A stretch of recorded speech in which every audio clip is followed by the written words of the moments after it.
Hey boys and girls. So we are going to review all that we've learned about Elisha, God's prophet. So we first learned about Elisha right after we learned that Elijah went to be with God on a chariot of fire. Remember that?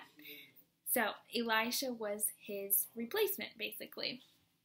And Elisha watched Elijah get taken up into heaven, and we saw many, many miracles that God did through Elisha.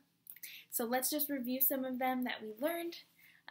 So right after Elijah got taken up to heaven, Elisha used his coat to part the Jordan River. Remember that? And so he had to get back across the river and, he had to get back across the river, so he used Elijah's coat, and that was one of God's miracles, because if I took my coat and I put it on a river, I don't think that it would part for me. But God allowed that to happen for Elisha. And then we find out that Elisha goes to help a woman who has 2 sons, but whose husband died. And so, remember this one, Elisha and the oil?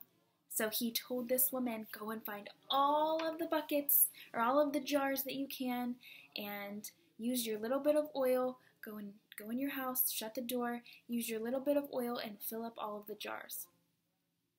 She didn't have that much oil, but God allowed her little bit of oil to go a long way, and she filled up every jar that she had, and then she could go and sell that oil so that she and her sons could have money to buy food and clothes and everything that they needed. And then we learned about Elijah and the Shunammite woman. So remember when Elisha went to a certain town, this woman and her husband would prepare a place for him, and they were very hospitable. That means that they gave him a place to stay, they gave him food to eat, and they were just very, very nice to him. And he said to them that to repay them, he said that the woman was going to have a son. And she did, and that was a miracle because God allowed that to happen. He orchestrated that to happen. But then something very tragic happened, and her son died, their only son. And what happened was she ran and told Elisha, and Elisha came, and he prayed to God, and he laid over this boy, and the boy came back to life. And that was a huge miracle that God did through Elisha. And our last story about Elisha that we just learned was, where is it?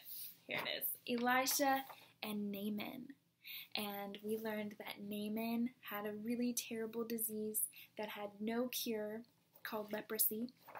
And he went to the king of Israel, and the king of Israel couldn't help him. But Elisha heard, and Elisha knew that God would help Naaman. And so he was a prophet, remember? So God would tell Elisha things, and his job was to tell the people. So God told Elisha told Naaman that he needed to go to the Jordan River and bathe 7 times. And at first, Naaman was like, that's crazy, I'm not going to do that. And then he finally did it and realized that he needed to worship the one true God because he did such an amazing miracle to cure him of that leprosy. And so, I just wanted to share all of those things with you so that you have that knowledge of what God can really do. And even though we aren't able to do the things that God does because they are impossible for man, we know that we have hope that our God can do anything, and He is always with us, and all we need to do is pray to Him, and He will make our path straight. We need to acknowledge Him.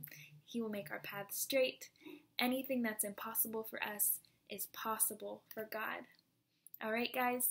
So keep memorizing your scriptures, memorize all of your verses, and hide that in your heart so that when you need it most, when you're faced with troubles or anything that's going on, you have that word in your heart and you can remember those words that God tells us. All right, I love you guys, and I will see you later.